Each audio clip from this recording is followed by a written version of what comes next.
Computer class में हमारा जो सिलेबस रहेगा वो मैं एक बार और आपको बता देती हूँ।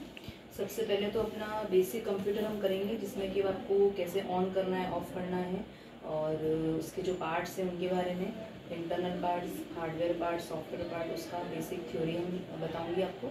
उसके बाद हमारा रहेगा पेंट, जो एक माइक्रोसॉफ्ट का ऑफिस कंप्यूटर का टूल है, इसमें कैसे आप ड्राइंग करते हैं या कलर फिलअप करना है, एक बेसिक रहता है, उससे आपकी प्रैक्टिस होगी, ठीक है। और ज़्यादातर हम प्रैक्टिकल आप ही करेंगे, मैं ओनली इंस्ट्रक्ट करूँगी, क्योंकि मैंने ही उसे ऑपरेट करके बता दिया तो फिर आपको नहीं आएगी वो चीज़, ठीक है। तो मैं आपको जो भी प्रोनाउंसिएशन करूँगी, जैसे कि आपको लेफ़्ट क्लिक करना है, राइट क्लिक करना है, तो वो जो टेक्निकल टर्म्स होंगी वही मैं यूज़ करूँगी, क्योंकि कंप्यूटर में यही है आपका कि आप कहीं भी जाएं, आगे वाला सामने वाला भी टेक्निकल टर्म्स यूज़ करेगा और आपको वही करनी है। कोई क्वेश्चन भी आता है या फिर कुछ आप पढ़ते भी हैं उसके बारे में, तो सारा टेक्निकल चीज़ ही आएगी। तो इसमें आपका इंग्लिश भी कवर होगा इन क्लासेस से, और कंप्यूटर के जो टर्म्स हैं वो भी कवर होंगे, ठीक है।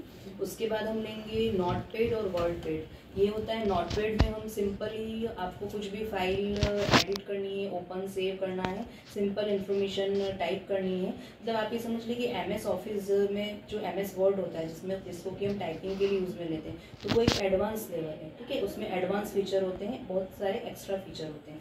लेकिन जो अपना नोटपैड होता है उसमें सिंपल आप कट कॉपी पेस्ट और सिंपल से सिंपल चीज़ ही कर सकते हैं।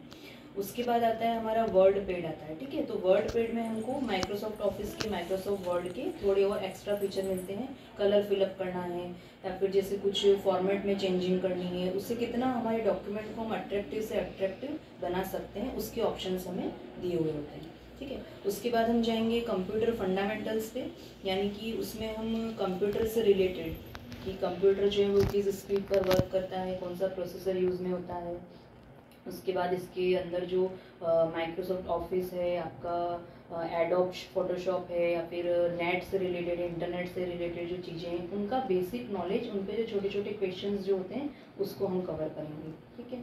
उसके बाद आपका मेन पार्ट आएगा एमएस ऑफिस, ठीक है, जो कि आपका, आप कहीं भी जा रहे हैं ऑफिस कल्चर में, या फिर आपको कोई फॉर्म फिलअप करना है, आपको मोबाइल से कोई ये सब चीज़ें करनी है, एक्सेल वगैरह यूज़ करना है, पीपीटीज बनानी है, तो उसका जो कंप्यूटर में दिया हुआ होता है माइक्रोसॉफ्ट ऑफिस रहता है। इसके अंदर भी 4 से 5 सब कैटेगरीज या सब पॉइंट्स होते हैं, जिनमें कि हमारा एमएस ऑफिस हो गया सबसे पहले, जिसको कि हम टाइपिंग के लिए यूज़ में लेते हैं, उसके सॉरी एमएस वर्ड। उसके बाद एमएस एक्सेल होता है, जिसमें कि हमको कोई भी टेबल बनानी है या मैथमेटिकल कैलकुलेशन करनी है, कोई रिपोर्ट तैयार करनी है, फिल्टर करना है, जो कि ये सारा काम आप स्कूल में अगर जॉब कर रहे हैं तो वहाँ ये सारा काम, डेटा एंट्रीज वगैरह, वो काम में आता है, तो वो सब एमएस एक्सेल में होता है, ठीक है। उसके बाद आता है हमारा एमएस पावर पॉइंट, यानी कि आपको पीपीटी, जैसे कि आप आजकल हर जगह देखते होंगे, कुछ भी होता है तो स्लाइड्स के थ्रू रिप्रेजेंट करके बताया जाता है, तो वो ज़्यादा अट्रैक्टिव भी लगता है, सामने वाले को समझ में भी आता है, इंटरेस्ट भी बनता है उसका, और एक हम सिर्फ लेक्चर दे रहे हैं तो सामने वाला भी बोर हो जाता है,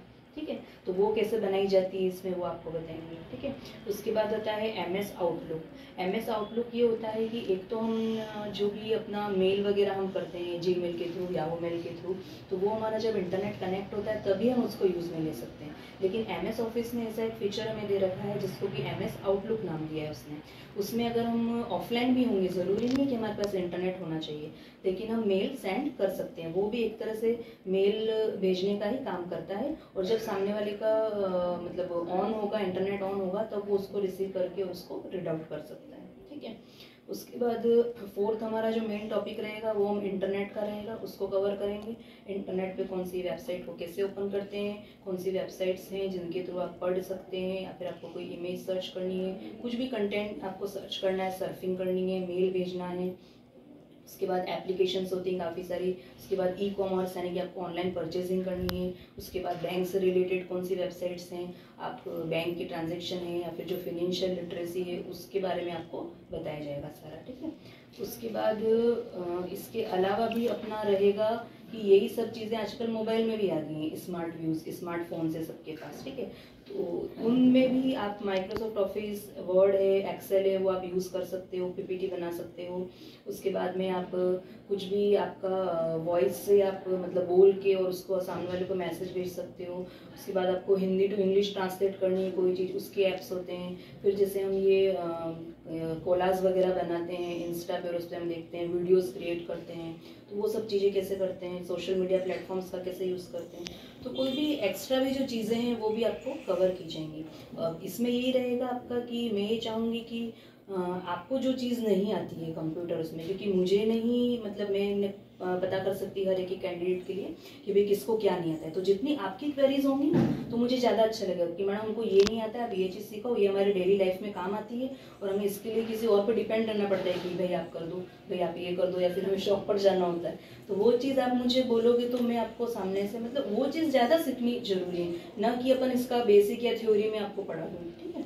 तो अपन उन चीज़ों पे ज़्यादा फोकस करेंगे, ये रहेंगी, ठीक है। मेरे पास प्रिंटेड बहुत सारे रेडी हैं, लेकिन मैं नहीं चाहती हूँ कि आपको मैं ऐसे कैसे दे दूँ। आप भले रोज के 2 पेज लिखिए, पर आप खुद लिखेंगे और उसको पढ़ेंगे तो आपको ज़्यादा चीज़ समझ में आएगी, क्योंकि ये जो नोट्स मैंने बनाए हैं वो जहाँ पर जो आपको कंप्यूटर स्क्रीन पर एक एक छोटे से छोटा ऑप्शन जो दिखता है उसके मैंने खुद ने सेल्फ बनाए हुए हैं और उनके बकायदा पिक्चर्स भी बनाए हैं मैंने, ठीक है। तो आप जैसे 2 पेज पढ़ के आए और वही चीज़ आपको यहाँ डिस्प्ले में दिखेगी तो आपको समझ में आएगा कि हाँ ये मैंने की थी, इसको मुझे ऐसे क्लिक करना है, यहाँ लिखा हुआ है। मतलब अगर मैं नहीं भी हूँ या मैं कहीं और किसी को मैं अंगेज हूँ तो आपके पास कॉपी है, आपने पढ़ा उसमें, क्योंकि इसमें फर्स्ट पॉइंट लिख रखा है press this button, click left click on this button, तो आपको सेल्फ पढ़ते जाएंगे और करते जाएंगे। जितना अपन सेल्फ सीखते हैं ना खुद से, तो वो अपन को चीज़ ज़्यादा अपन को ईजी भी लगती है और समझ में आती है अपन को, ठीक है। और नहीं आएगा तो मैं तो हूँ बताने के लिए।